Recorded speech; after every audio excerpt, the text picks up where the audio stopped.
In the meantime, yeah, it moved from west to east right across the state. A band of rain lasted about 1 to 3 hours. Now it's clearly on the south shore, southeastern Mass, about ready to enter the Cape. Not a whole lot of rain with this. We did get just over a tenth in Bedford, but generally anywhere from a trace to about a tenth of an inch of rain. And of course, it's just ready to enter the Cape, as I mentioned now. So it'll be a little bit damp for a couple of hours, but that rain should be offshore for the most part by morning. And we will have at least partial clearing tomorrow, so it will be a nice day outside. But don't expect these kind of temperatures.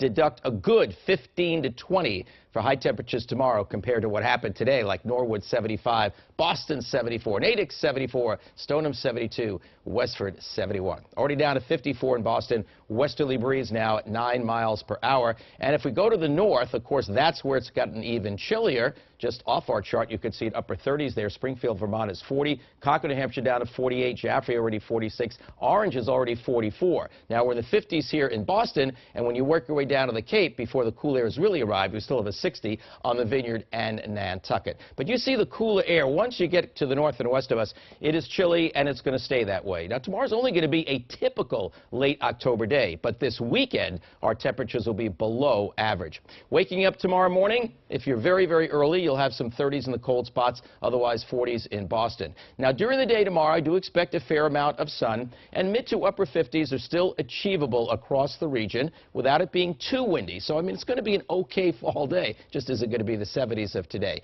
Low 50s in the elevated areas of Worcester County, 55 to 60 for the South Shore, as well as the Cape tomorrow.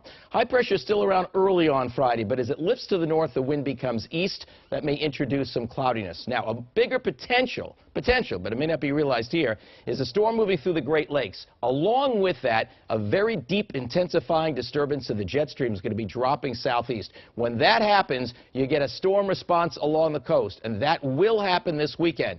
The whole key is going to be where this storm tracks, because it will become a strong storm, and we will have gusty to strong winds along the coast, especially the Cape, Saturday night and Sunday. As for the precipitation, that is the tricky part. Two storms will combine into one, close enough to bring the strong winds to the coast and the Cape, maybe some precipitation to the coast and the Cape, but it may not penetrate too much farther to the north and west. If we were to get heavier precipitation, like late Saturday night, Sunday morning, it actually could be cold enough to support some snow if it came down with intensity, but it just may not happen with a storm just far enough out to sea. But it's something we have to follow quite carefully. In any event, by late Sunday, when the big game's going to be played with the Patriots and the Broncos, it will be chilly. Low 40s, probably dropping into the upper 30s with a gusty wind, 15 to 30 miles an hour, maybe even gustier than that at the start of the game. Could be wind chills as low as the 20s. That's a possibility. All right, there's your weather tomorrow, more seasonable for October. And of course, for the trick-or-treaters later on Friday afternoon into Friday evening, well, it looks like it'll be rain-free. Remote chance of a spot of drizzle, but I don't think so. Temperatures will be coasting into, if not through the 40s, so it will be chilly. Of course, Saturday is the trickiest day, especially later Saturday into first thing Sunday, as it'll be chilly and windy along the coast. Some rain possible along the coast, especially the Cape.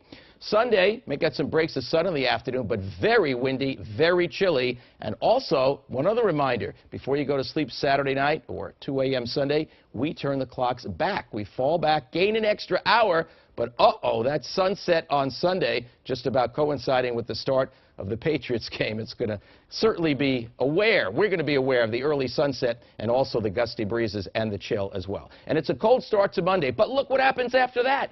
Tuesday and Wednesday moderate again, right back up into the 60s. So even though it will be turning cold for this upcoming weekend, it's not going to lock in, and we'll be back to above normal temperatures by the middle of next week. Cindy will have the latest on that weekend potential first thing in the morning. Heather.